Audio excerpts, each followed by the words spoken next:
Wabarakatuh. Salam kenal, nama saya Syahri Rahman. Ya mungkin akan menjadi pemateri pertama Pak. Nanti setelah itu ada Dr. Agus, karena memang pada pagi hari ini kita akan membuat 2 materi. Langsung pakai lengkap ini Pak. Biasanya ini bisa berhari-hari. Kita coba akan rapelkan kalau kuliah semester pendek gitu. Pendekin lagi gitu kan. Karena pada sesi pertama saya akan coba membahas bagaimana kita memulai budidaya ikan sampai panen. Dan nanti sesi kedua akan ada Dr. Agus yang akan menjelaskan bidangnya, yaitu adalah kedokteran hewan, itu bagaimana kita mengenal penyakit-penyakit ikan. Jadi memang tidak hanya manusia, ya ikan pun bisa sakit gitu kan. Dalam dunia budidaya ikan ini bukan hanya kita beli bibit, pakan, dan memberikan tiap hari pakan dan menunggu ikan besar, tidak. Tetapi memang kita minimal harus mengetahui 8 proses dalam budidaya. Tahapan yang banyak juga tuh Pak. Ada 8 proses budidaya ikan. Nah, yang pertama adalah pembuatan kolam, persiapan budidaya, penebaran benih, manajemen pakan, kualitas air, pengendalian hama penyakit, panen dan pasca panen. Oke, next kita akan bahas satu persatu. Nah, pembuatan kolam. Jadi memang sebelum kita membuat kolam, kita harus tahu syarat-syarat kolam itu seperti apa, lahan yang kita gunakan seperti apa. Minimal ada 3 nih Pak. Akses jalan.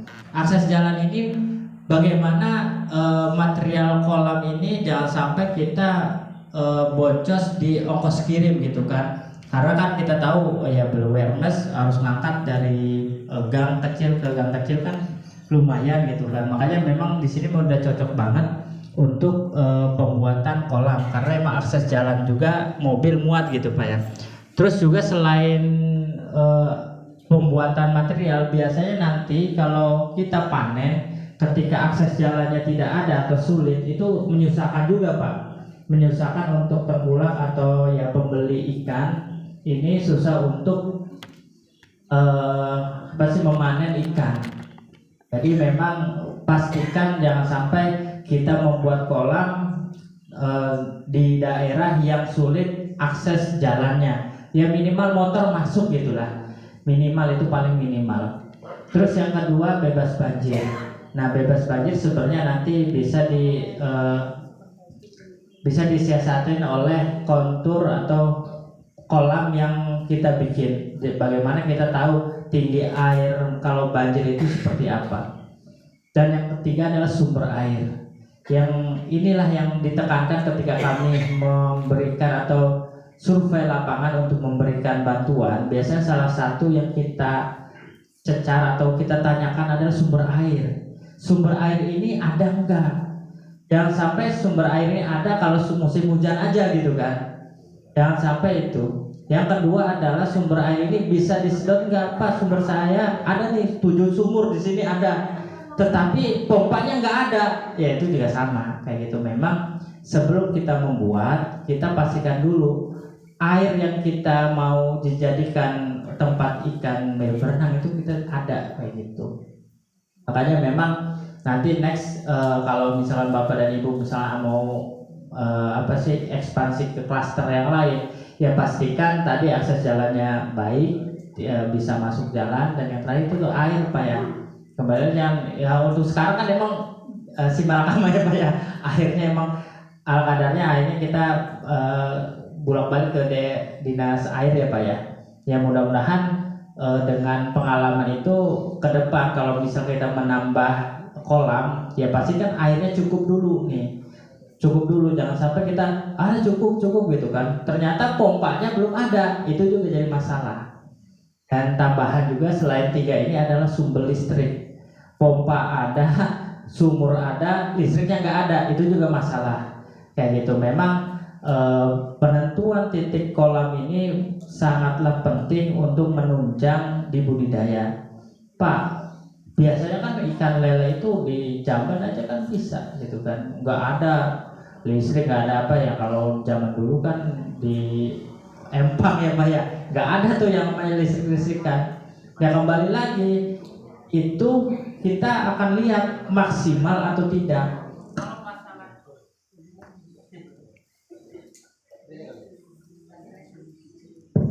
Cek. Kalau untuk masalah panen, saya pastikan bakal panen. Ini juga yang banyak mati Pak, pasti panen. Tapi masalahnya berapa yang dipanen kan itu. Harusnya 1 ton jadi 10 kilo atau 5 kilo. Tapi kan bahasa panen kan Pak ya. Jadi kembali lagi, kalaupun zaman dulu wah bisa, tapi kalau kita teliti lebih dalam lagi, maksimal tidak. Dengan luas yang gede itu, apakah maksimal atau tidak? Kehitungan kami yang kemarin itu, kolam yang kami berikan harusnya 1 ton mah harus gitu kan. Idealnya 1 ton. Tetapi kalau ternyata ada trouble, ya pasti akan turun jumlah panennya. Nah, pasti ada masalah di minimal di airnya yang belum siap biasanya kayak gitu. Next. Nah, ini persiapan. Jadi ketika Bapak dan Ibu akan mulai lagi, minimal kolam ini ya tadi ada penyekatan dulu, pembilasan dan pengeringan. Nah, ini juga kadang teman-teman di bawah itu ya pembudidaya pengen cepet-cepet, Pak ini kolam udah siap, bibit kapan gitu. Padahal kita sudah mengingatkan, tolong dipastikan kolamnya ini sudah ready, bukan hanya kolam, airnya gitu kan. Kolamnya disikat dulu biar nggak ada bau plastik gitu kan. Ada karena yang namanya new tank syndrome, namanya kalau di penyakit ikan itu adalah sindrom tempat baru. Jadi ya ikan itu belum bisa beradaptasi di kolam yang baru jadi Pak, kayak gitu. Apa ada yang bisa? Ya ada, tapi yang namanya sindrom, namanya penyakit, nggak semuanya bisa kayak gitu. Jadi ada kalanya ya takutnya yang pas jeleknya itu dapatnya di babak gitu kan. Ya, jadi memang persiapan ini harus dilakukan semaksimal mungkin. Jadi penyekatan, pembilasan, dan pengeringan. Jadi ketika kolam sudah jadi, baiknya diisi air, terus endepinlah 1 hari, kita buang biar kolam ini air ini nggak bau terpal ya, nggak bau terpal kayak gitu. Habis itu baru kita tambahin air baru. Next. Nah, hari pertama air diisi, sterilisasi menggunakan ya debit air 80 cm. Ini memang sesuai dengan kapasitas si kolam. Biasanya kan tinggi air udah segitu Pak. Walaupun tingginya 90 cm, kita maksimalkan 80 cm. Karena kalau lebih dari itu biasanya lele akan loncat biasanya. Kayak gitu. Next. Nah, hari kedua sterilisasi. Nah, sterilisasi ini umum dan banyak jenisnya, bisa menggunakan probiotik atau antibiotik. Dan berkali-kali juga kita mengingatkan bahwa insya Allah kalau masalah probiotik dan antibiotik di Dinas Perikanan menyediakan Pak. Selagi stoknya masih ada, kami akan memberikan secara gratis gitu. Kalau nggak ada, ya bukan bayar, tapi nggak ada gitu. Tapi nggak ada kayak gitu. Nah, terus next. Nah, tebar benih. Jadi ketika sudah air ini sudah matang, bahasa petani itu air sudah matang. Cirinya seperti apa Pak Saril? Sederhananya ciri paling mantep airnya udah matang itu udah ada jentik nyamuk Pak. Itu udah pasti udah bagus, udah mantep. Tapi kalau paling minimal, Bapak pegang aja di terpalnya sudah licin belum? Kayak gitu, kayak ada lumut, tapi bukan lumut ya, tapi licin lah. Itu kayak lendir ya, kayak lendir. Nah, itu udah cukup matang gitu kan. Kalau lebih matang lagi biasanya udah muncul jentik nyamuk atau apa ya, binatang inilah, binatang air yang kecil-kecil tuh. Itu sudah matang. Apalagi udah warnanya apa sih? Bukan hijau sih, tapi emang ke kuning-kuningan, bukan kuning. Ini kayak digentong tuh Pak ya. Biasanya rada ini gitu kan, keruh gitu. Okay, next. Sebelumnya. Nah, penemaran benih. Jadi ketika sudah kolam airnya sudah ready, tahapan kedua adalah penebaran benih, gitu kan. Nah, mungkin yang kemarin juga kita juga belum tahu ya, apakah bibit yang kita berikan itu performanya udah maksimal atau belum. Ya ini mah ada praduga tak bersalah bahasanya. Bibit yang kita kirim mungkin aja ada yang kena penyakit gitu kan. Nah kita kayak gitu nggak mau juga. Tetapi kan pas acara apa sih launching itu ya, serah terima itu kan ikan sebenarnya bagus semua gitu. Nah ini untuk next ke depan ya, next depan entah itu bantuan ataupun nanti beli sendiri Pak. Sebelum bapak-bapak menyemplungkan bibit yang dibeli atau yang dikasih itu, jangan langsung nyemplungin dulu Pak. Jadi ada yang namanya kita cek kualitas bibit. Ya kalau pakai laboratorium kan kita nggak nyampe ilmunya lah kayak gitu kan. Tapi pengalaman saya biasanya cara ngeceknya sederhana Pak. Jadi dari kelentung ini Bapak taruh aja di dalam bak, ember, bak atau inilah. Kalaupun nggak ada juga udah di dalam kelentungnya juga tidak apa-apa. Nah setelah Bapak lihat, pastikan ikan tidak ada yang hormat Pak ya, nggak ada yang gantung, ya upacara gitu kan. Nah, ketika ada Pak, ada 1-2 itu mah wajar lah kayak gitu, wajar, jangan di maidol gitu kan, jangan di maidol, jangan. Pak ini ada yang mati, ada yang sakit, padahal 1 doang, kayak gitu kan. Udah, karena batas toleransi ikan sehat itu 10% lah Pak. Jadi kalau Bapak beli 1000 ekor, kalau cuma 10 ekor yang gantung, dianggap wajar aja karena stres Pak, stres di jalan. Kayak gitu kan. Tapi biasanya kalau Bapak beli biasanya dilebihin Pak 3-5%. Biasanya kalau petani yang udah kawakan, yang udah profesional biasanya dia lebihin. Karena untuk menjaga itu stres di jalan. Nah kalau misalnya sudah nggak ada yang gantung 1-2 doang. Nah Bapak cuma ketrokin aja Pak si kelentung ya atau di bak itu diketrokin aja. Biar ini kagetin gitu kan. Kalau dia lincah ya udah sehat. Tapi kalau dia diem aja ya enggak, berarti sakit kayak gitu, stres gitu kan. Nah itu baru Bapak komplain, Pak ini ikan banyak yang sakit, kalau ganti kayak gitu kan. Kalaupun enggak, Bapak yang gantung itu saya pisahin. Jadi yang diceburkan adalah yang memang benar-benar sehat kayak gitu. Ya kalau mau dihitung yang gantung itu hitung. Kalau cuma 50 ekor dan sudah ditambahkan 3-5% dari yang beli, ya udah anggap aja udah sama kayak gitu. Jadi memang beli lele itu bukan kayak beli batu bata ya Pak ya.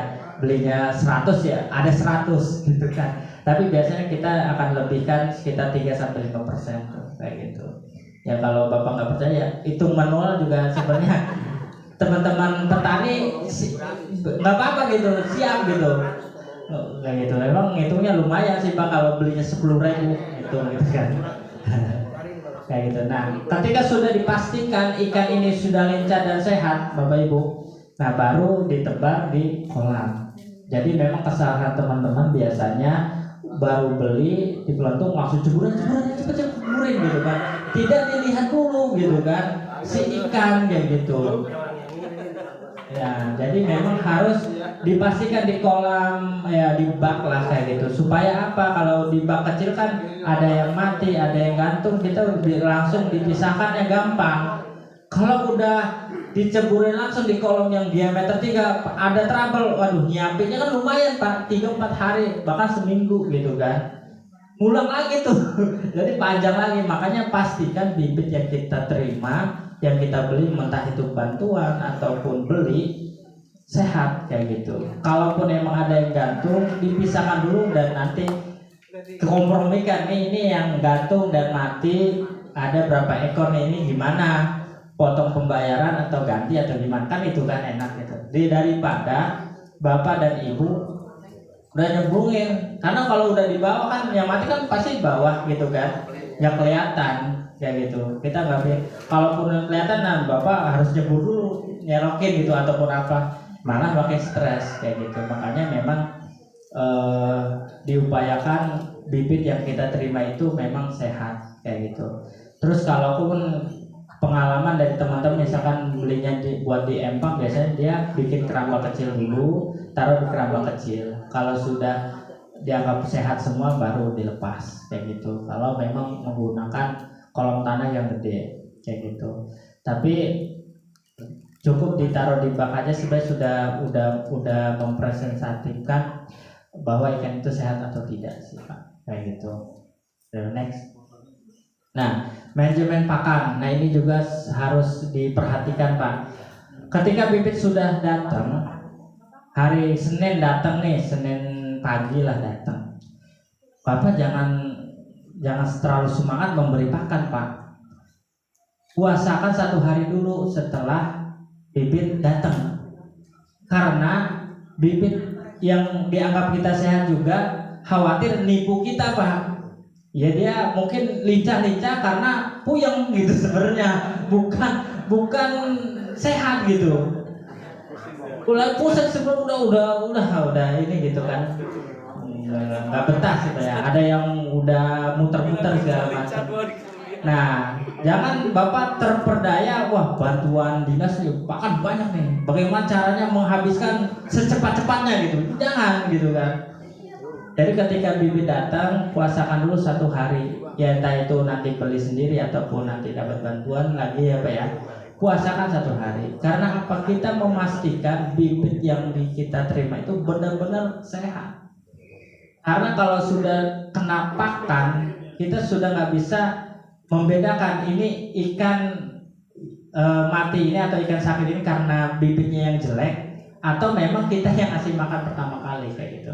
Ya contohnya aja kita baru perjalanan jauh lah kayak gitu kan, baru datang rumah suruh makan gitu kan, kayaknya ongap banget gitu. Kan pengennya istirahat dulu, selonjoran segala macam gitu, baru udah tenang, udah nyaman dengan lingkungan yang ada, baru bisa makan enak kayak gitu kan. Ya saya bilang ya tabiat lele atau ikan secara umum itu hanya naluri makan gitu. Dia tidak memperdulikan kondisi setelah makannya. Jadi memang ketika sudah bibit itu diceburkan, puasakan 1 hari. Kalau 1 hari ini tidak ada kematian, kalaupun kematian cuma 1% lah atau hanya ya sedikit lah, baru besok paginya Selasa pagi baru kasih makan, kayak gitu. Nah kalau misalkan Pak masih ada yang gantung, udah biarin, berarti hari ketiga baru kita coba lihatkan. Hari ketiga, hari Rebo masih gantung, baru kita komplain, Bu Andri ini ikan kemarin kayaknya ikan sakit yang dikirim. Nah baru ganti sama kita kayak gitu. Sebenarnya SOP penggantian ikan sakit seperti itu Pak. Soalnya kalau ikan baru datang dikasih makan terus besoknya mati, kita bingung ngejawabnya gitu Pak. Karena ini kesalahan bukan di pengirim gitu kan, tetapi si penerima kayak gitu. Karena ikan yang stres dipaksa makan ya akan menimbulkan penyakit sebenarnya. Awal mula penyakit seperti itu. Nah, jadi ketika hari Selasa, Senin masuk bibit, Senin pagi, Selasa udah oke, baru kasih makan Pak. Kayak gitu. Nah, kasih makan ini juga kalau di slide saya hari pertama itu 1,5 sampai 2% dari biomasa. Nah kemarin juga Pak Agus sudah nanyain gimana Pak ditimbang, bisa ditimbang ya kalau mau rajin ya tadi paling banyak itu 5% per biomasa. Biomasa itu ya tadi kita hitung berapa totalnya terus dibagi per ekor. Misalkan kita kemarin beli 10.000 ekor ikan, adanya 1 kilo. Nah dibagi 1 kilo per 1.000 ekor itu, berarti ketahuan tuh per ekor dapatnya berapa gram. Anggaplah 1 gram, 1 gram dikali 5%. Misalkan ternyata cuma 0,01 gram. Nah 0,1 gram itu dibagi 3 atau dibagi 2 kali makan gitu kan. Ini kemarin hasil nanya observasi ternyata sekali makan ya segitu. Ya jadinya ya over kayak gitu kan. Kembali lagi jangan terperdaya dari pakan yang sudah kita kasih gitu kan. Maksudnya wah pakan masih banyak, gimana caranya habis cepet gitu kan, cepet gede. Karena tadi Pak ada psikologi teman-teman, semakin banyak kasih makan semakin cepet gede, pasti itu gitu kan. Saya sih akan memberikan analogi gini Pak. Bapak misalkan pagi hari ini nggak makan nih, terus diajak kondangan sama Pak Haji Mamat gitu kan, ini kondangan gitu kan, pasti kan pas kondangan itu segunung tuh biasanya tuh makannya gitu kan. Nah, apakah setelah makan 2 piring 3 piring di kondangan itu besoknya bapak jadi buncit dan langsung obesitas? Nggak mungkin. Yang mungkin adalah nya pas pagi hari banyak, ya kan. Sama lele juga, wah kasih makan biar cepet gede, bukan langsung jadi pecel lele, enggak. nya yang banyak pak. Nah inilah yang akan menjadi salah satu sumber penyakit kayak gitu. Karena kebutuhan lele itu anggaplah 1 suap makan doang gitu. Bapak maksain dia jadi 5 suap gitu kan. Tetap tumbuhnya buat 1 suap ini, 4 suap ini dibuang pak. Kayak gitu. Kalau misalkan contohlah ini perut lele lah gitu kan. Nah bapak kasih makan, kocorin air gitu kan. Nah yang bakal maksimalnya segini doang, sisanya kasih misal segayung. Nah paling yang muat segini, sisanya kan tumpah. Yang tumpah inilah yang akan jadi pencemaran di air kayak gitu. Jadi makanya penting sekali membuang pikiran. Semakin banyak lele kasih makan, semakin cepat lele itu tumbuh gede. Nah itu harus dibuang pak. Kayak gitu. Pak kan masih banyak sayang. Iya jangan dulu. Karena hitungan kami itu habis 3 bulan gitu kan. 3-4 bulan habis, bukan untuk 1 bulan gitu. Jadi memang itu kadang teman-teman gemes biasanya beli pakan madi iwit-iwit gitu karena mahal gitu. Ini banyak nih, udah setiap orang datang, wah belum kasih makan, yang kasih makan gitu kan. Oh belum ya pak, ya saya coba ya segenggam dong. Itu kalau 100 orang segenggam udah jadi berapa ember gitu kan. Sedikit doang kok pak ngasih makannya. Oh sedikit bapak sedikit, ini sedikit ya, kalau semuanya sedikit ya udah banyak gitu. Udah meledak bom amoniak itu nantinya kayak gitu. Iya itu dia. Itulah kadang terperdayanya kita, makanya memang udah kunci aja tuh, udah makan pak. Jangan sampai ya tadi kita terperdaya dari pakan yang banyak kayak gitu.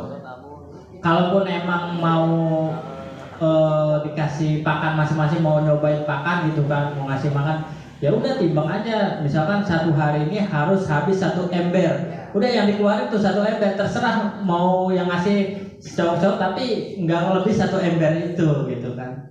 Tapi kan yang udah yang kemarin ya tadi ada yang 1 cowok kayaknya kurang, ini rada banyakan nih lelenya nih, dan banyakan kali makannya. Nah itu jadi memang kita harus tahu takarannya. Dan juga memang ikan juga punya kebiasaan kalau emang makannya jam 4 ya jam 4, jam 8 jam 8 kayak gitu. Jadi memang kalau bisa itu juga harus rutin kayak gitu. Khawatir itu doang pak, ketika bapak ngasihnya ngasal, kita ada faktor bias, ikan lele ini udah kenyang atau belum kayak gitu. Saya udah sering nemuin pak, ikan lele itu mati karena perutnya pecah. Karena kebanyakan. Karena pakan yang kita kasih itu kan pakan yang keras ya, tanpa air. Jadi kalau udah masuk di perut, ya kalau Indomie mah begah gitu kan. Begah. Jadi lama-lama akan kembang dan pecah kayak gitu.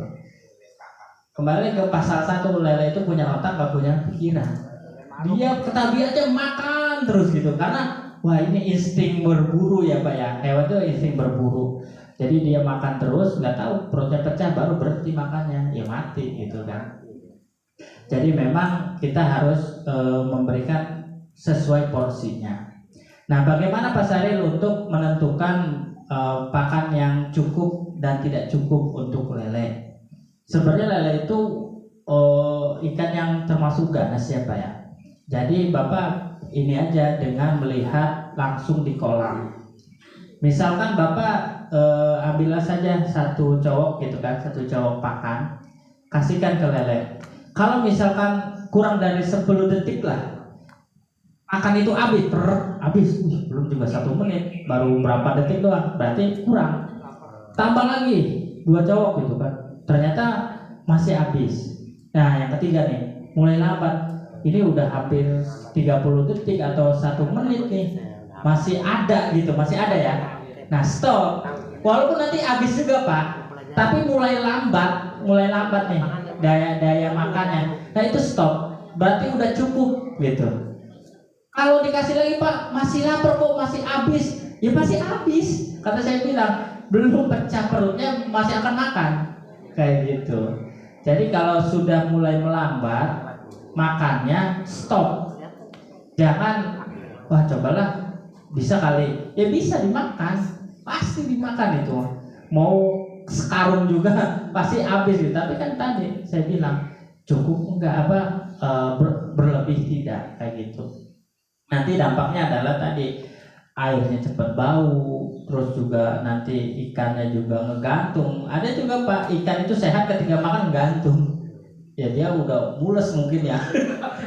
udah mau majang gitu kan. Tapi ya tadi ya Bapak mungkin bisa mengamati yang mudah-mudah gitu kan. Ini kok ikan gantung perutnya gede gitu kan, habis kasih makan. Nah mungkin ya kalau kita mah tadi habis makan kebanyakan ngelonjor aja gitu kan, udah nggak mau gerak gitu kan. Nah tadi itu juga berbahaya kayak gitu. Ya kembali lagi emang pelet yang kita kasih itu diperuntukkan untuk 3 bulan gitu kan. Pak, kualitas air, karena pada hakikatnya kita budidaya ikan itu adalah budidaya air Pak. Jadi kalau airnya bagus itu ya pasti ikannya bagus. Nah di sini memang ada pengukuran pH, terus juga buang endapan 4 hari sampai ya 2 sampai 5 cm, 1 jam pemberian pakan dan yang lainnya. Sebenarnya ini hanya standar saja Pak ya, tidak bisa menjadi patokan SOP di semua pembudidaya. Karena kembali lagi, ketika Bapak misalkan pengen kapan sih Pak Syahril waktu yang tepat untuk ganti air? Nah ini pertanyaan yang bagus. Ketika Bapak memberikan pakan biasanya Pak Syahril, biasanya kita kasih 3 kali cowokan, ini sudah habis atau cukup, ini baru 1 aja kok ikan lambat gitu kan makannya, ada apa? Nah berarti kualitas airnya sudah mulai jelek Pak. Nah baru Bapak ganti air sekitar ya tadi 2-5 cm atau 10% sampai 20% sejengkal lah kalau di kolam ya, nggak usah habis kayak gitu. Kalau biasanya juga ada teman-teman kalau nggak ganti air itu namanya ada sistem dorong Pak. Jadi Bapak kucurin aja sejam kurang lebih 30 sampai 60 menit lah, 1 jam itu dikucurin aja, nanti juga buang tuh kayak gitu. Jadi memang si ikan itu tidak beradaptasi secara langsung. Beda halnya Bapak buang setengah gitu kan, diisi lagi, padahal diisinya itu airnya kecil gitu kan. Berarti si ikan ini di kondisi air yang jelek selama itu gitu kan. Nah itu juga jadi kurang baik. Baiknya sih dikucurin aja Pak, buang sebentar 1-2 cm, ngebuang yang kotor, yang lumut ya, yang bukur apa namanya. Nah setelah itu tutup, baru dikucurin aja. Jadi pengenceran bahasa kami gitu kan. Jadi bukan ganti air tapi pengenceran Pak, pengenceran biar nggak begitu pekat. Terus batasnya kapan ya? Tadi ketika nafsu makannya mulai melembah, ganti air itu. Jangan nunggu, wah baru juga kemarin Pak ganti air, kok ganti air? Ya iya memang gitu ininya prosesnya.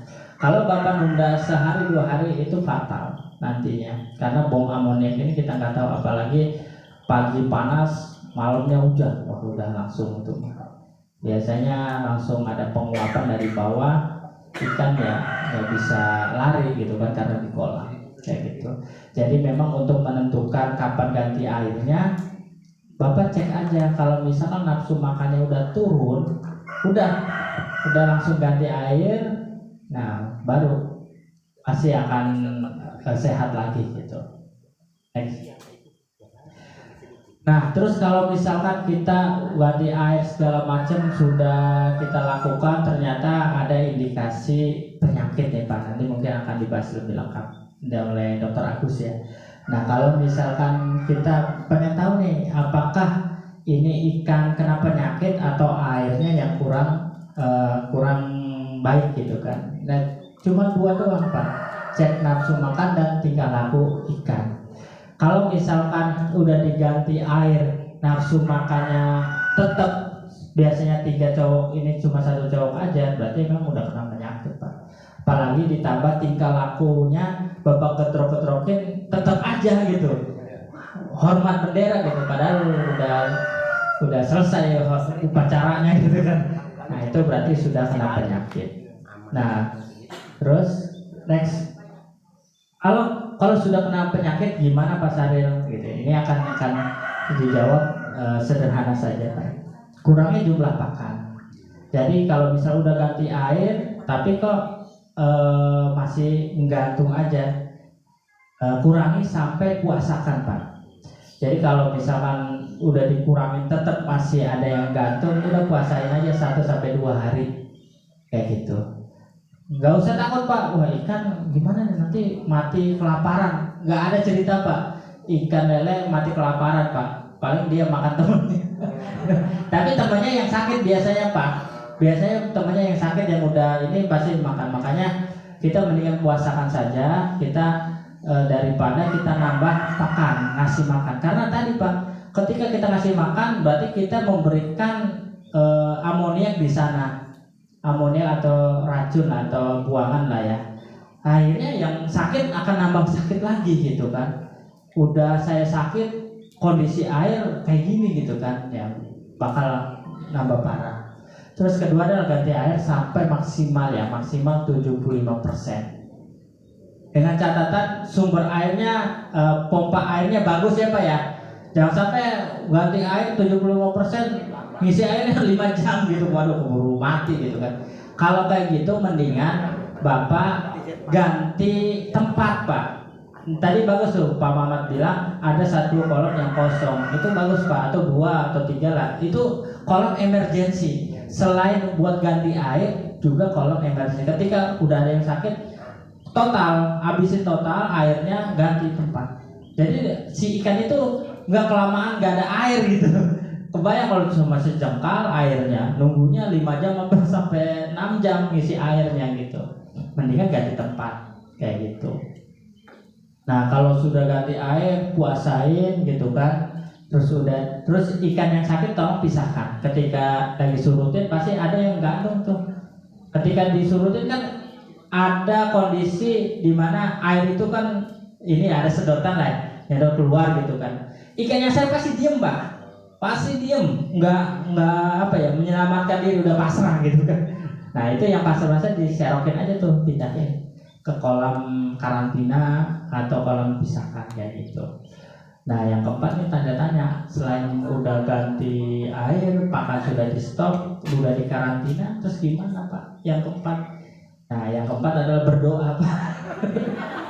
Karena pengalaman saya kalau ikan sakit udah tinggal didoain aja Pak, dipasrahin kayak gitu. Wah ini ekstrim banget Pak Saril gitu, gimana nih? Katanya pengalaman, ya itu pengalaman saya Pak, doain aja. Ini bahasanya.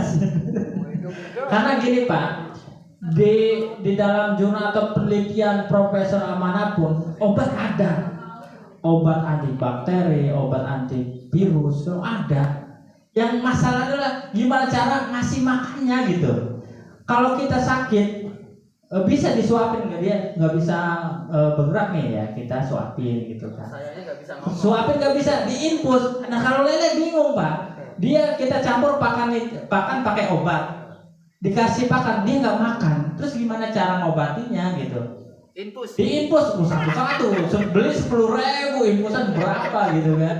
Nah maka itu ketika sudah bisa udah tawakal aja, udah doain juga Pak ini. Tapi jangan dikasih pakan Pak. Yang saya bilang jangan kasih makan karena ya udah kembali ke alam. Biasanya kalau di saya Pak emang ada, kalau di kolam saya, di farm saya ada kolam berkarantina atau kayak kuburan massal gitu Pak, di kolam tanah gitu. Jadi kalau udah nggak selamat udah ceburin aja situ. Udah sehidup-hidupnya gitu Pak. Dia kalau hidup ya nanti kita bisa panen, kalau nggak ya udah di situ di kolam tanah biasanya. Karena ya tadi bukan saya nggak bisa ngobatin, saya punya obat tapi ngasihnya itu bingung gitu. Caranya gimana? Nyuapin apa diinfus gitu kan? Itu sebenarnya. Makanya sebelum kejadian ikan itu bersakit parah, tahapan 1, 2, 3 mohon dimaksimalkan. Karena kan judulnya pertolongan pertama pada ikan sakit. Kalau udah sakit udah kayaknya Profesor Pro akan nyerah kayak gitu kan. Karena tadi cara untuk ngobatinnya susah.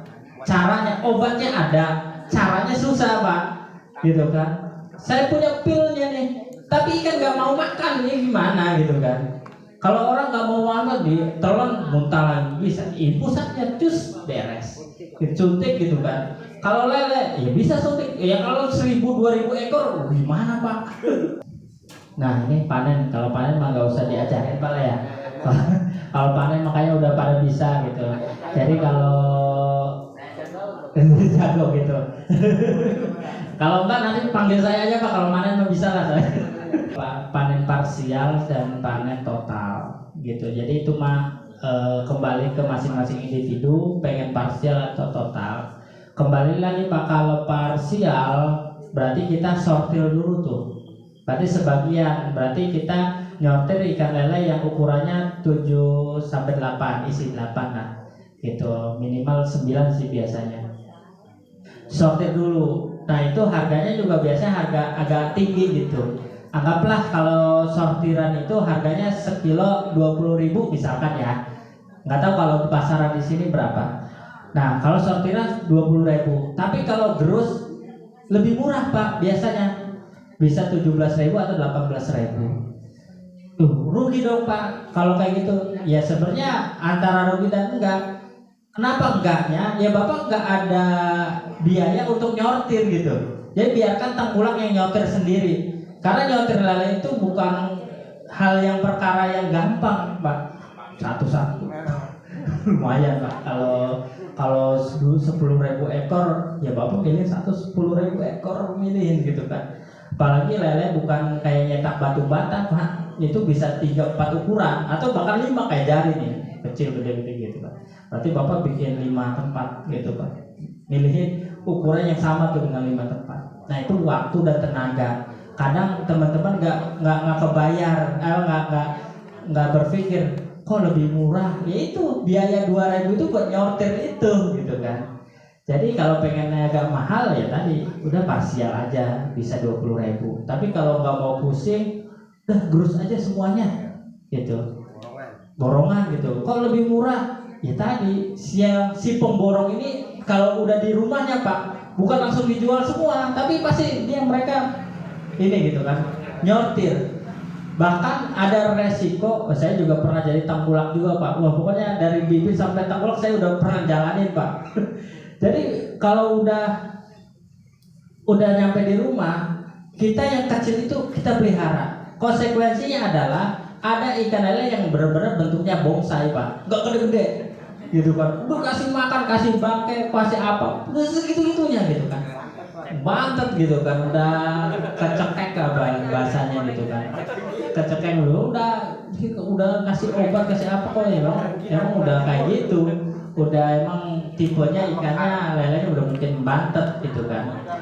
Ini mau di parsial atau di total. Nah kembali lagi itu mah masing-masing.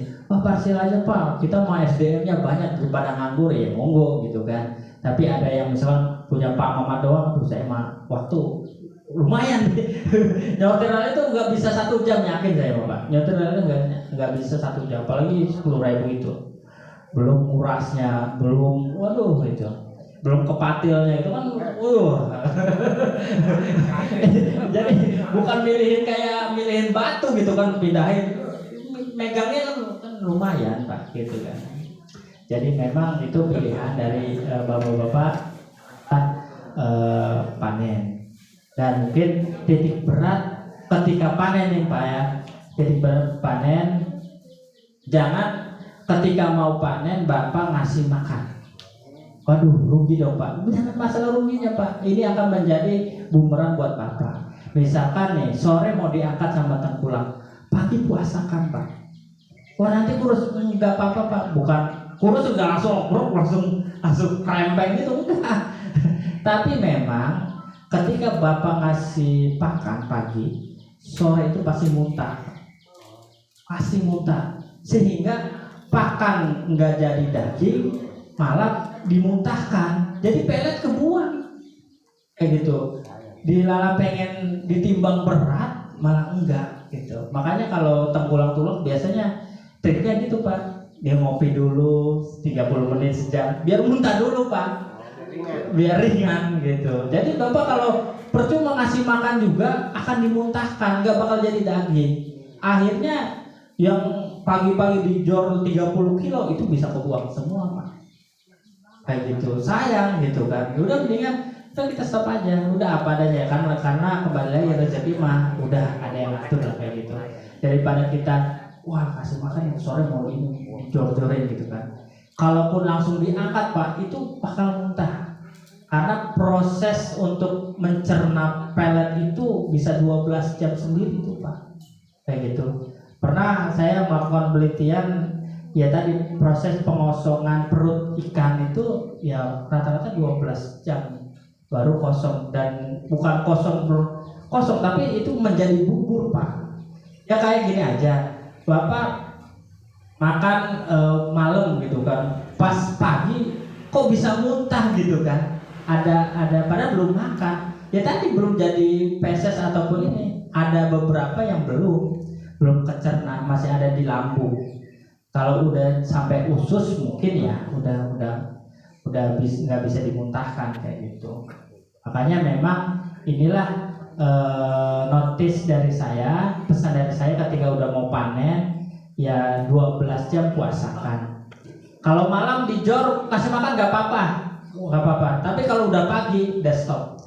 Karena percuma Pak, akan dimuntahkan lagi gitu kan. Cirinya apa? Air yang bening akan berubah agak kecoklat-coklatan tuh biasanya. Karena muntahan si lele itu. Dan biasanya lebih bau dan ikan bisa jadi mati kayak gitu, bisa mati gitu. Makanya memang upayakan sebelum panen dipuasakan ya kurang lebih 8-12 jam lah kayak gitu. Yang saya hormati Bapak Haji Mamat beserta Ibu Ati ya. Berarti kita sering ketemu kalau proklim di lapangan ya. Kalau biasanya saya sama Bu Ning mendampingi beliau. Baik. Tadi memang teknis budidayanya sudah disampaikan oleh Pak Syahrir, karena beliau memang sejatinya dia memang insinyur perikanan, karena gelarnya juga sarjana perikanan. Nah, saya bukan insinyur perikanan, saya dokter hewannya. Nah, memang kalau Pak Syahrir punya kolam, saya tidak punya kolam, tapi saya punya klinik hewan. Itu Oke, tapi namanya dokter hewan, saya tidak memilih hewan untuk mendatangi atau mau apa. Saya dokter hewan, saya nggak mau nerima guguk misalnya, hanya menerima kucing aja, hanya ikan aja, nggak semua hewan. Karena kalau sudah bergelar dokter hewan harus ngobatin semuanya gitu. Oke, gitu. Saya Dokter Agus, sekilas saya mungkin lulusan Universitas Gadjah Mada, udah lama sebenarnya Pak. Jadi asli orang Tangerang, orang Tiga Raksa, cuman merantau ke Jogja, seperti itu. Oke, terima kasih. Saya ditemani oleh Bu Indah juga. Bu Indah juga sarjana perikanan sebenarnya. Dia di sini pejabat akuakultur ya Bu Indah, ya, analisa kesehatan ikan sebenarnya. Oke, lanjut. Hari ini saya memaparkan tentang pengendalian penyakit ikan dispesifikan ke air tawar ya Pak ya. Karena kalau kita karena budidaya ikan itu ada air tawar, ada air laut, dan ada air payau ya. Nah, karena lokusnya kita ada di Citra Raya. Nah, seperti kemarin saya ngambil foto di kolam. Nah, ini ada Pak Haji Mamat, ini Pak Agus kalau nggak salah ya, waktu tanggal 26 bulan puasa kemarin ya. Nah, sama Pak Sahir juga saya udah ngambil sampel air. Ini cek dengan smart kit sama saya foto yang menggantung, ternyata di ini mungkin nggak terlihat jelas ya Pak ya, ada titik-titik putih, nodul-nodul putih, nanti itu penyakit apa. Oke, lanjut Bu Indah. Nah, konsep untuk berbicara dengan penyakit ikan, kita harus tahu dulu konsep pengendalian penyakit ikan. Nah, pengendalian penyakit itu kita bagi dua, salah satu dalam manajemen kesehatan ikan dan lingkungannya. Seperti tadi Pak Sahril bilang, lingkungan ikan itu adalah air ya. Nah, makanya kita harus perbaiki manajemen kesehatan ikannya sendiri, si inangnya, sama manajemen lingkungan. Lingkungan itu artinya tempat ekosistem dia berada gitu. Oke, lanjut Bu Indah.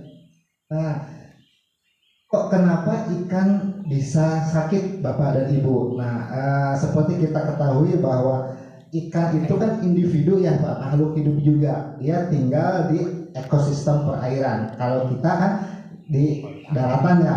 Nah, ikan penyakit timbul karena dipengaruhi oleh satu dengan inangnya sendiri, di si ikannya sendiri, kemudian ada patogen, ada lingkungan. Nah, dari ketiga irisan itu, kalau ketiganya bermasalah, misalnya si inangnya ada tanda-tanda bintik putih tadi itu, kemudian gatal-gatal.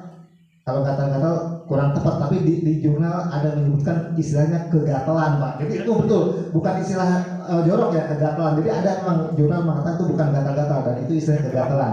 Nah, kemudian ada lingkungannya bermasalah tadi, pH-nya terlalu rendah, pH-nya terlampau tinggi ya. Kemudian ada patogen. Nah, patogen itu ada agen penyakit.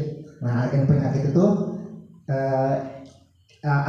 penyebabnya, misalnya ada mikroparasit, kemudian virus, kemudian bakterial, sama mikal. Mikal itu jamur ya. Oke, jadi kalau patogennya nggak ada, inangnya sehat, lingkungannya nggak masalah, tidak akan timbul penyakit Bu. Nah, jadi kalau salah satunya ada yang bermasalah, misalnya tersering ada lingkungannya kurang bagus, airnya kurang bagus, pasti diawali dengan ada patogen yang nanti muncul patogen, kemudian menyerang si inangnya, timbullah penyakit. Nah, jadi circle itu akan berpengaruh Bapak dan Ibu ya. Oke. Ini satu SKS Pak Sahril dipadatkan ya, kesehatan ikan. Oke, lanjut Bu Indah.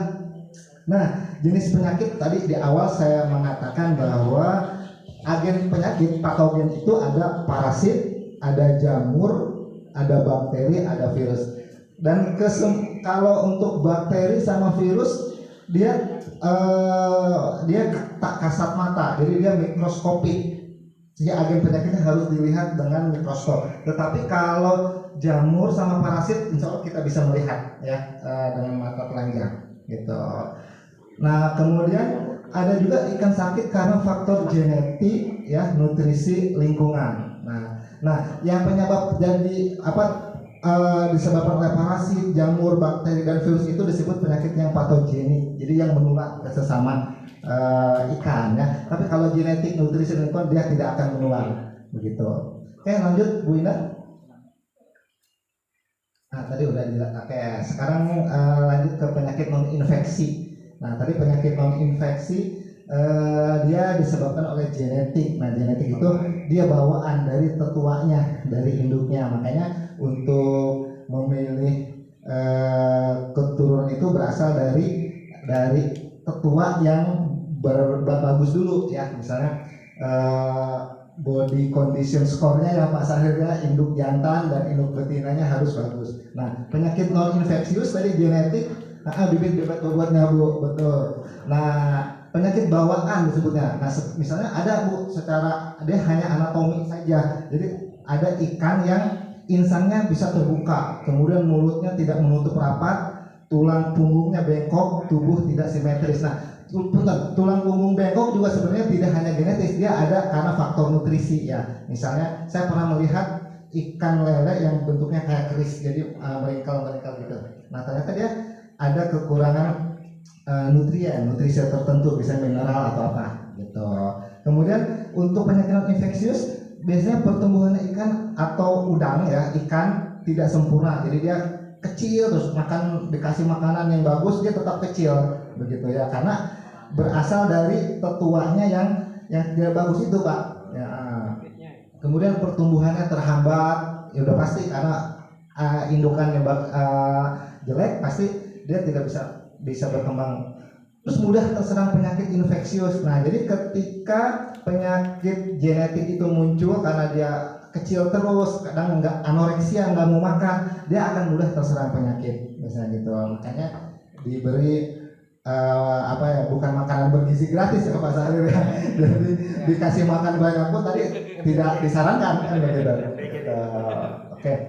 Nah sekarang gimana caranya untuk mengendalikan penyakit yang udah agak sensitif makanan bergizi gratis nih.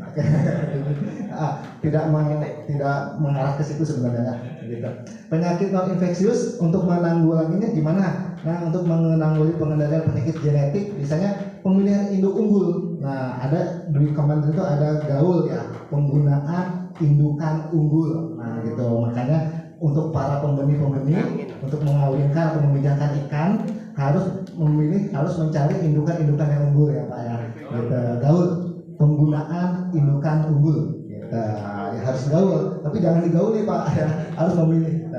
Ya, pemilihan induk unggul atau benih yang berkualitas. Tadi betul, Bapak kalau Bapak segmennya pembesaran, tinggal beli benih yang dari pembenih-pembenih yang benar bersertifikasi asal induk ya. Jadi boleh Bapak tanyakan gitu. Kemudian melakukan grading ya, pemisahan atau pengklasteran secara bertahap. Dan satu lagi, perbaikan nutrisi induk. Jadi induknya sebelum dipijahkan kasih makan dulu yang bagus gitu. Jadi bukan anaknya yang dikasih makan tapi induknya dikasih makan gitu. Oke, Bu Indah lanjut. Nah, penyakit infeksius karena lingkungan, tadi karena genetik. Contohnya apa? Contohnya sekarang ini saya ambil contoh sebenarnya banyak ya Pak ya, yang sering saya temukan di lapangan. Ada penyakit gas bubble disease. Nah, biasanya diisi ikan itu ada kandungan nitrogennya, oksigen, terdapat oksigen, ada karbon di dalam air terlalu jenuh karena ada blooming alga ya. Jadi di kolam karena ada alga sehingga terjadi penguraian oksigen yang tidak terkendali. Karbon dioksida yang tidak terkendali dalam air. Nah, gejala klinisnya apa? Biasanya si ikan benih atau ukuran tertentu ada timbul gelembung di bagian kulit atau subkutan, di bawah kulit juga. Nah, subkutan istilah kedokteran dari kulit, di bawah kulit lagi. Nah, gitu subkutan. Terus mata dan insangnya kadang ada menggelembung ya. Nah, penyakit ini tidak menular, tetapi jika tidak diobati dia akan menyebabkan gangguan kronis ya gitu. Jadi biasanya banyak menyerang lele yang berwarna kolam airnya berwarna hijau pekat. Nah, pengendalian gimana? Pengendaliannya dengan mengganti air dan meningkatkan kualitas air kolam. Nah, peningkatan kualitas air kolam teknisnya banyak Pak Haji Mamat. Teknisnya bisa kita ukur dulu parameter airnya. Jadi memang para pembudidaya paling tidak harus punya alat ukur pH, kemudian DO meter, sama untuk mengukur suhu tuh. Udah ketiga itu aja, karena itu harus diukur harian, pagi dan sore. Nah, pH itu untuk pagi dan sore itu berapa? Ada lonjakan pH enggak? Nah, itu harus punya deh gitu untuk ukur. Memang ada yang harganya 300 ribuan tuh pen pH meter yang bisa dikantongin itu loh Pak. Gitu. Ada kok banyak dijual gitu untuk mengetahui itu. Nah, kalau kualitas airnya kita udah buruk, nah ada caranya, dikasih apa? Dikasih vitamin kah atau apa? Kalau misalnya kualitas airnya masih bagus, selain mengganti air, kita ada obat-obatan probiotik seperti itu. Nanti ada slide berikutnya. Lanjut Bu Indah.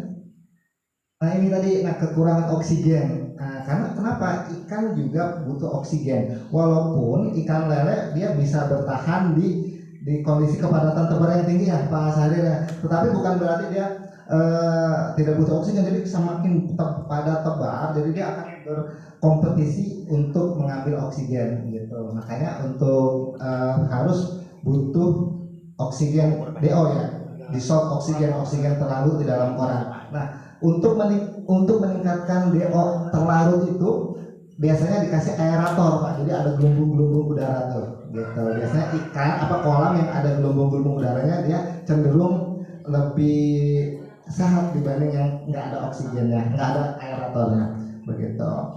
Nah, gejala klinis kalau oksigen ikan kekurangan oksigen biasanya dia sering membuka tutup insang, nah gitu ya, membuka insangnya dan berkumpul di permukaan air. Nah di permukaan air dia ke atas tuh, kadang bisa berdiri dan bisa berenang di atas permukaan air ya, di permukaan air. Nah dia bisa menyerang semua ukuran Bapak dan Ibu ya gitu. Nah sama pengendaliannya tadi saya disebutkan bahwa untuk mengendalikan penyakit lingkungan kekurangan oksigen dia harus diperbaiki dengan aerator, memberikan aerasi ya, mengurangi bahan organik di sifon. Jadi disedot pakai alat ya, di sifon dulu. Karena bahan organik itu adanya di dasar kolam Pak Haji, Bapak dan Ibu ya, di dasar kolam. Jadi harus disedot, diambil dari dalam. Kemudian mengurangi kepadatan ikan gitu. Oke, lanjut Bu Indah. Kekurangan nutrisi. Jadi penyakit non infeksius berikutnya karena dipengaruhi oleh pakan atau nutrisi ya, malnutrien, misalnya kekurangan pakan. Penyebabnya biasanya kekurangan kandungan asam amino dan vitamin. Nah, asam amino itu apa sih? Asam amino itu dia sebenarnya protein yang udah diperkecil ya hasil metabolitnya. Jadi yang diserap dari protein itu ada asam amino. Nah itu ya. Jadi kalau kita makan telur, makan tempe, sejatinya yang kita serap tubuh itu adalah asam amino gitu ya. Setelah dikatabolis ya. Kemudian gejala klinis kalau ikan kekurangan pakan biasanya itu tadi kurus dan pertumbuhannya melambat gitu. Tentu untuk menanggulangi penyakit kayak begini biasanya harus diganti pakan dengan kualitas yang baik. Nah, kualitas pakan yang baik itu boleh menyebutkan merek nggak Pak? Saya nggak usah ya. Bapak mungkin tahu ya ada pakan-pakan yang kualitasnya bagus begitu. Kayak tentunya karena ini kekurangan asam amino berarti kekurangan protein. Jadi kasih pakan yang proteinnya sedikit lebih tinggi gitu ya. Karena kan ini kan asam amino. Oke, lanjut. Nah, kemudian biasanya keracunan pakan atau nutrisi. Nah, penyebabnya keracunan aflatoksin, bukan alfa-tokin ya, aflatoksin ya, karena pakan sudah berjamur. Nah, kenapa kok pakan bisa berjamur? Aflatoksin itu biasanya pakan itu kan kadang biasanya ada dari bahannya, ada dari jagung, ada yang dari meat bone meal, ada dari bahan-bahan organik ya, dan itu mudah berjamur. Nah, terkadang kok bisa timbul jamur, kelembaban tinggi atau penyimpanan di gudangnya kadang tidak pakai alas atau sebetulnya palet ya. Nah biasanya di bawah itu suka mengeras timbul jamur. Nah ketika pakan ada jamurnya dikasihkan ke ikan, nah itu ada aflatoksinnya begitu. Mudah sebenarnya untuk melihat dia ada aflatoksin atau tidak. Biasanya pakan itu bergumpal, Bapak masukkan aja ke UV, sinar ultraviolet, jadi dia akan berbinar warna hijau. Itu sebenarnya aflatoksin. Nah karena saya juga pernah kerja di QC Java Confit yang di Citra Raya tuh, di situ saya di bagian QC, jadi saya tahu untuk mengecek aflatoksin itu gitu.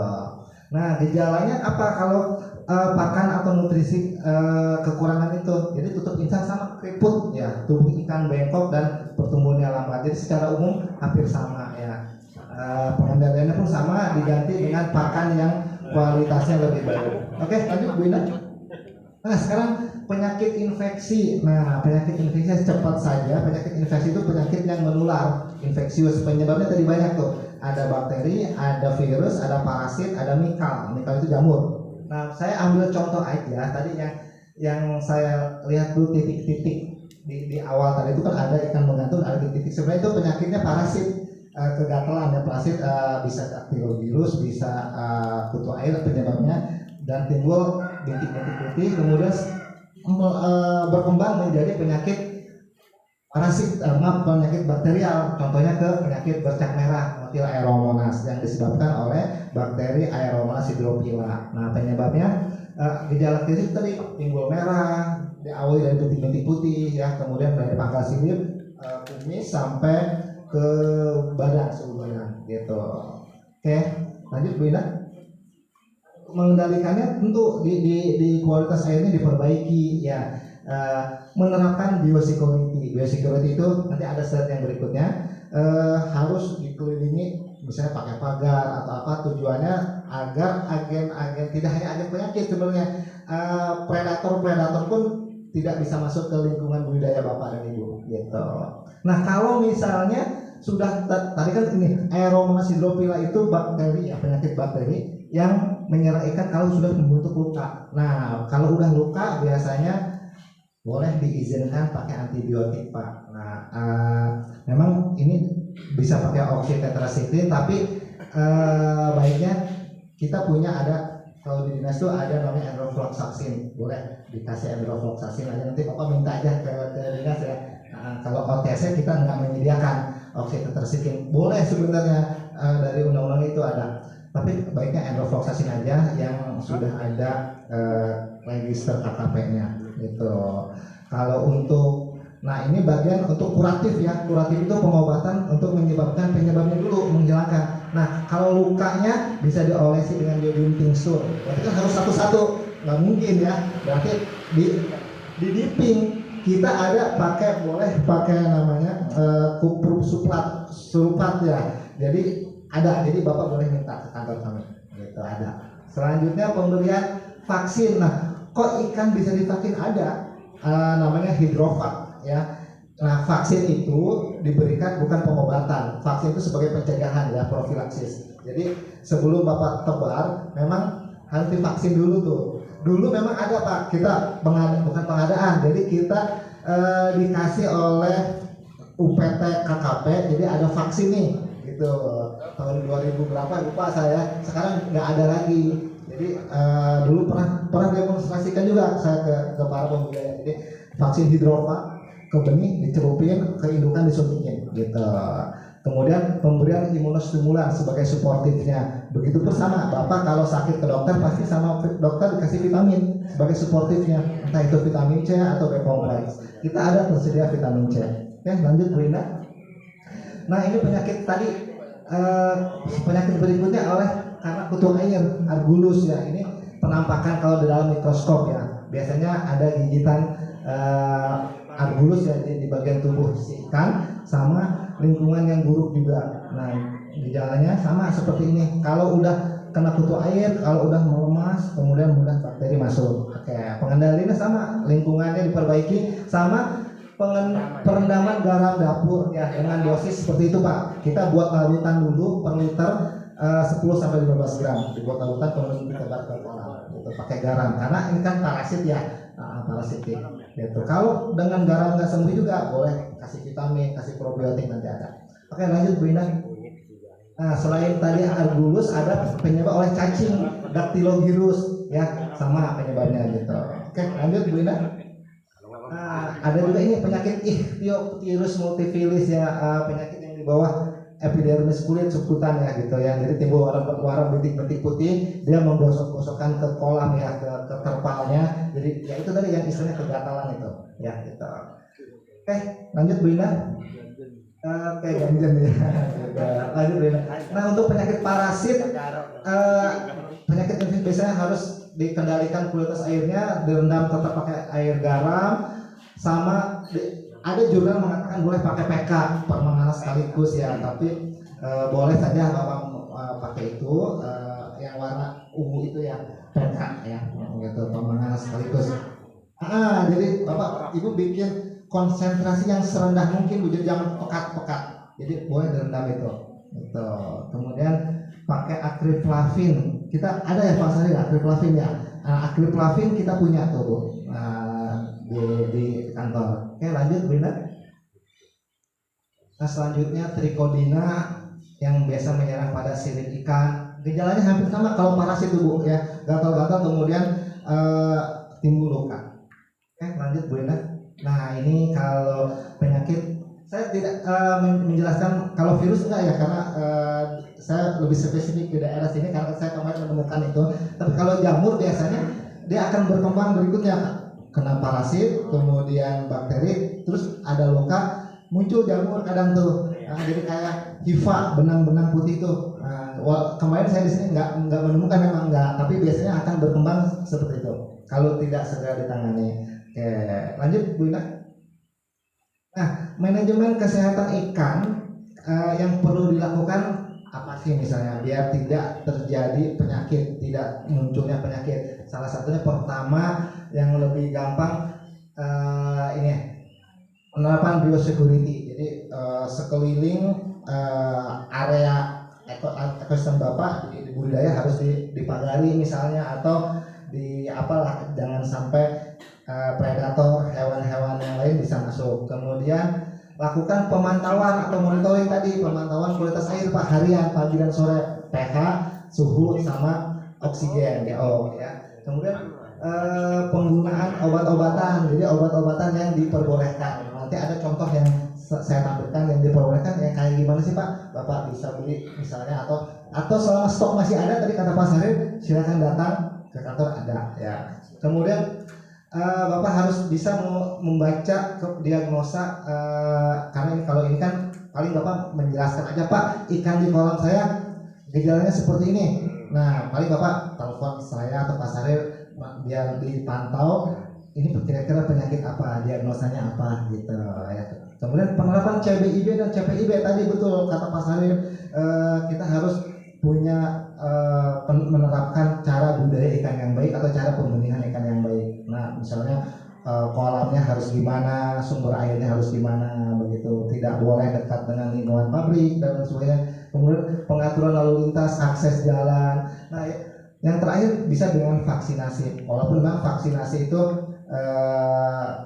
sebenarnya nggak ada yang jual vaksin ya Pak Sarif ya, nggak. Jadi kita ada memang waktu itu Pak yang memberikan bantuan dari KKP ya waktu itu ya, belum ada lagi program itu ya Pak ya. Jadi Gervikan dulu namanya, gerakan vaksinasi ikan, ingat saya tuh Gervikan. Oke lanjut Bu Indah. Nah tadi menyinggung tentang biosecurity. Biosecurity itu penting upaya untuk tidak terjadi penyakit di area budidaya. Tujuannya tujuan ada 3, mengamankan ikan dari penyakit, kemudian mencegah masuknya penyakit, sama mencegah terjadinya penyebaran penyakit. Nah kalau untuk mengamankan penyakit ikan dari penyakit bisa dilakukan tindakan mengamankan ikan dari penyakit dengan biosecurity.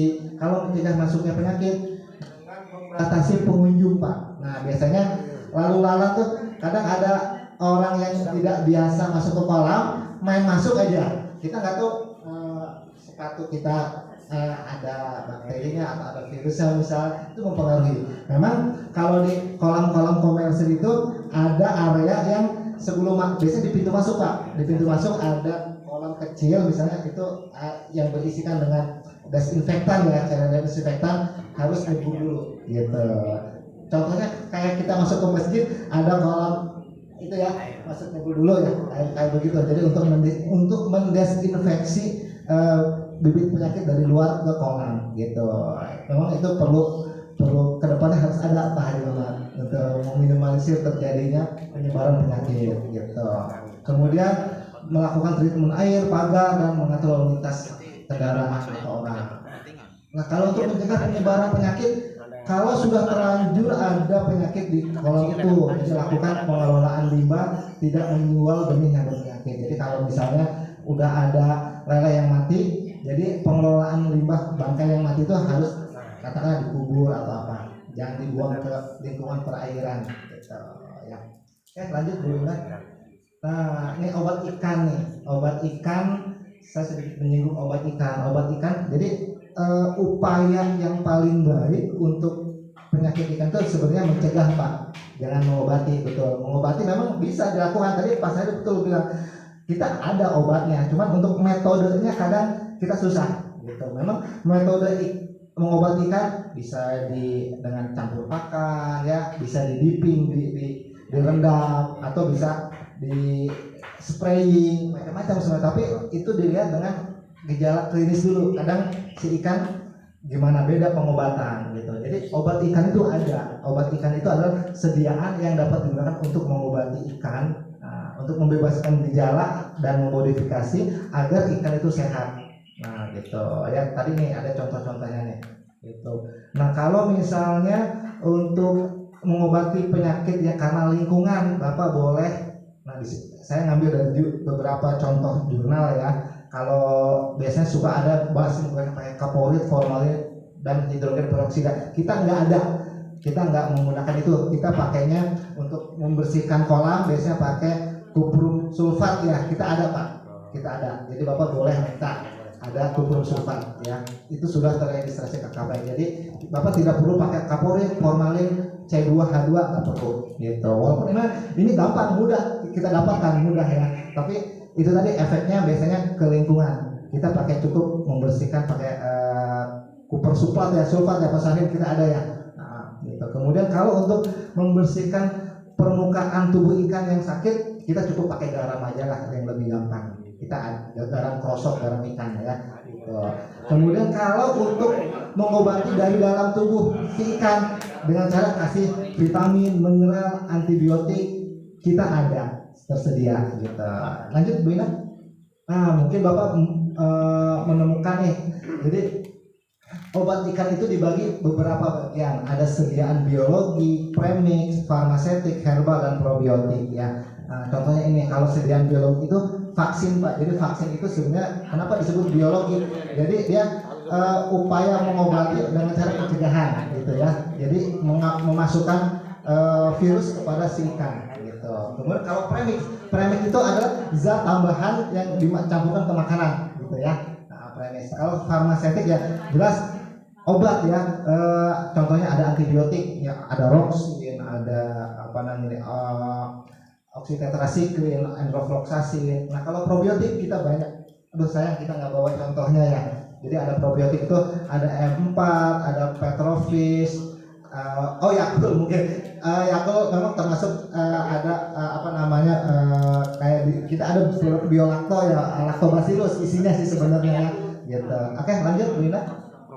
Nah ini salah satu, ini saya ambil contoh aja obat-obat yang ada di Dinas Perikanan nih. Nah kalau untuk farmasetik tadi kita ada enzim, ada aqua enzim nih Bapak, boleh kita minta, masih banyak kita. Terus tadi ada Ovagrow ya, kemudian ada enrofloxacin juga. Nah ini enrofloxacin juga. Terus ada probiotik sama vitamin C, kita masih banyak. Silakan Bapak berkunjung aja ya, nggak perlu bawa KTP lah, main aja gitu. Bawa Pak saya minta obat, bisa ketemu Bu Indah, ketemu saya, ketemu Pak Sahril nanti gitu. Cuman ya bawa kresek sendiri ya. Nah karena di Indomaret, di Alfapur kita nggak bawa kemasan ya gitu. Tapi jangan bawa karung Mbak ya, ya gitu. Oke, jadi kita masih ada. Oke, terima kasih, itu saja. Terima kasih. Saya berdiri bukan berarti menggurui. Selanjutnya kita sharing dan tanya jawab kita aja serang. Kalau misalnya ada pertanyaan yang tidak bisa saya jawab, mungkin saya PR, saya akan cari jurnal. Next time kita diskusi lagi, akan saya jawab lagi. Oke, terima kasih. Assalamualaikum warahmatullahi wabarakatuh. Halo, ya terima kasih Dr. Agus dan Pak Sahril ya atas pemaparannya ya. Mudah-mudahan materi ini bisa bermanfaat buat warga 208 ya. Mohon ya Bapak-bapak, nanti ini materi ini adalah ilmu untuk budidaya ikan ya. Jadi saya berharap yang sudah ada saat ini, ayo kita bersama-sama kita rawat Pak ya. Yang sampai nanti tiap tahun minta tapi tidak dirawat. Ini mohon karena ini agak banyak, jadi harus kita rawat, pertahankan ya nama baik ya, karena alhamdulillah kita sebagai warga sudah bekerja sama atau komunikasi ya dari pemerintah Kabupaten Tangerang ya, kita terima kasih gitu ya atas supportnya ya kita dari Dinas Perikanan. Sebelum ini sekarang Jumatan jam 12 ya, udah harus ini ya udah ya setengah jam lah ya untuk tanya jawab Bapak-bapak ya. Silakan Bapak-bapak yang mau bertanya ya, tadi sampai Dr. Agus mungkin yang bisa jawab saat ini dijawab langsung. Kalau misalkan nanti ya mungkin beliau nanti akan ngasih informasi ke kita gitu ya. Jadi mungkin tim saat ini ya Pak Agus, Pak Harto, Pak Agam Rojak dan Pak Ketua RT ya yang saat ini sudah terlibat langsung ya, kita sama-sama kita jaga. Memang kemarin sudah komunikasi sama Ibu Kabit juga, jadi memang PR saya juga nanti tadi di situ ada kita harus dipagar Pak. Jadi kita bersama-sama nanti apakah saya akan coba tanya bambu yang sudah jadi sama bikin murahan yang mana ya, karena memang kita ini harus swadaya nih Pak ya, kita harus pagar itu tadi, jangan sampai ada anak-anak masuk situ ngasih makanan tiba-tiba yang berminyak gitu Pak ya. Nah itu kita harus jaga gitu Pak ya, kita bersama-sama agar budidayakan ini ya kita jaga ya, mudah-mudahan kita bisa berhasil nih. Memang tadi saya perhatikan gitu ya Pak Dokter, memang karena waktunya kemarin mepet banget ya Pak ya. Pengisian kolam pertama memang dari air, Pak Agus dapat berapa kolam Pak Agus dari air kita? Kolam itu 3 ya? 3. Itu waktu jedanya agak ini. Yang sisa justru yang ikan nila itu yang pada baru tuh ya. Maksudnya hari ini isi air, besoknya langsung diisi. Tukang ikan nila yang ngirim cerita, Pak RW ini takut mabuk nih, jauh dari Serang katanya. Terus gimana kalau siang-siang takut kepanasan? Udah atur aja gimana baik. Nah mungkin prosedur itu ya yang mungkin bikin bikin mabok gitu ya istilahnya. Nah kita puasakan juga berapa, ada 2 hari Pak ya? 2 hari Pak arahannya gitu kan. Ya mungkin kita juga sambil belajar ya, gitu ya. Mudah-mudahan kita juga sehari nanti jangan cuma bukan kuasa WA atau tim nanti karena udah dibentuk sebetulnya nih. Saya tinggal nunggu SK dari kelurahan ya. Dari kelurahan ya, atau langsung dari dinas dari itu ya untuk SK. SK budaya ikan ini dari RW kirim langsung ke RW ya, dimin kelurahan kali ya, biar nanti kelurahan tahu juga gitu kan, gitu. Bisa kelompok ya, gitu ya, kelurahan ya, karena kan kedepannya saya juga program ini biar bisa berjalan gitu Pak ya, gitu kan. Ya, makanya Bapak-bapak silakan untuk bertanya ya, gitu kan, maupun ada para pematerinya nih, narasumbernya ya, biar bisa jawab langsung ya. Mungkin silakan Pak Agus atau Pak ini. Assalamualaikum warahmatullahi wabarakatuh. Saya akan nanya tentang pemberian vitamin ya atau probiotik. Itu diberikan untuk jangka waktu berapa hari atau berapa, atau tiap hari atau ada jeda. Kemarin ada dapat bantuan kan vitamin, saya mau terapkan apa tiap hari apa berapa kali saja. Itu aja dulu Pak. Assalamualaikum warahmatullahi wabarakatuh. Baik, terima kasih Pak Agus ya. Sebenarnya tadi kan probiotik itu atau vitamin kan terapi untuk pencegahan ya. Itu kondisional sebenarnya, jadi tidak tiap hari juga ya. Kalau misalnya kondisinya airnya bagus, tidak perlu, dan kondisi airnya bagus, ikannya nggak ada masalah, nggak ada gejala klinis, nggak perlu kasih probiotik, nggak perlu kasih vitamin, karena probiotik dan vitamin juga itu kan porsinya sedikit Pak, nggak jangan banyak gitu, jadi kondisional aja gitu. Tapi kalau misalnya airnya bermasalah, makanya kita penting untuk mengukur kadar kualitas air, pH-nya, suhunya dan sebagainya gitu ya. Kalau vitamin, kalau ikannya misalnya contohnya vitamin C ya, kalau misalnya ikannya nggak mau makan, Bapak boleh ya hari dikasih vitamin sampai si ikan itu tidak ada gejala anoreksia, tidak ada gejala mau makan lagi gitu ya. Ya, terima kasih Pak. Masih ada nih sebenarnya. Itu saya kan sekarang ada masalah di air beberapa kali. Udah saya kuras, juga saya ganti airnya yang baru, ikannya di ini, tapi pas dikembalikan lagi ikannya itu ditunggu dulu airnya sampai berapa lama gitu ya, atau ciri-ciri air yang sudah bisa dimasukin gitu ya. Karena saya sumbernya ini ngambil dari air tanah ya, air tanah itu kapan bisa kita masukin lagi ikannya ya gitu. Teknik pasarnya nih. Saya akan menjawab Pak yang tadi, kita yang harus bedain ada probiotik, ada vitamin ya Pak ya.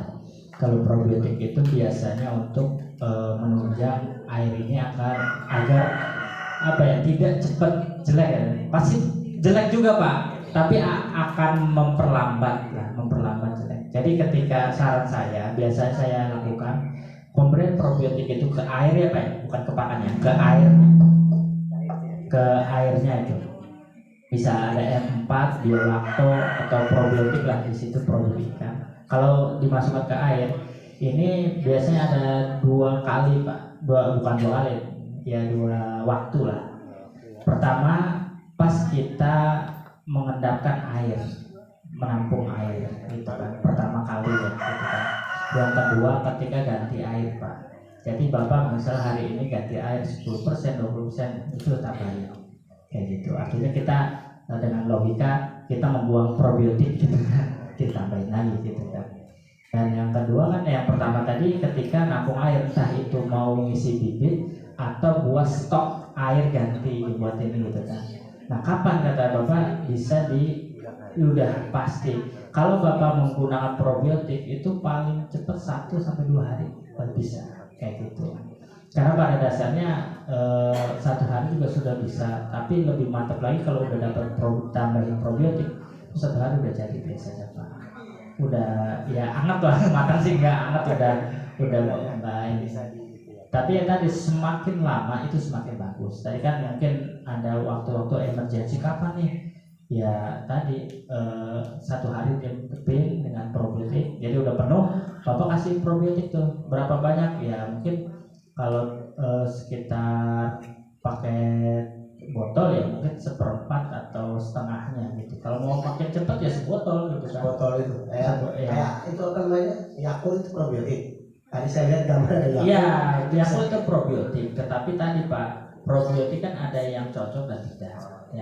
Ya kalau misalnya Bapak bilang probiotik ya probiotik, tetapi kan untuk efektivitasnya belum teruji untuk ya tadi, karena probiotik Yakult itu dipergunakan untuk saluran pencernaan, bukan untuk di air gitu. Sama namanya lactobacillus juga, tapi lactobacillus itu ternyata turunannya banyak kayak gitu. Jadi ya sebenarnya ada beberapa juga yang menggunakan ya pakai buat ikan, tetapi tadi penggunaannya itu biasanya campur dengan pakan. Karena probiotik yang kayak Yakult itu kan jenisnya lactobacillus lacto, dia langsung buat pencernaan ya Bang Pak. Kalau Bapak digunakan buat air, ya kalau ditanya bisa ya bisa, maksimal enggak, kayak gitu doang sih. Jadi kalau saya bilang nggak bisa, saya salah juga gitu kan. Tapi tadi kan kita pengennya efektif, efisien gitu kan. Nah jadi memang untuk ganti air Bapak tambahkan aja.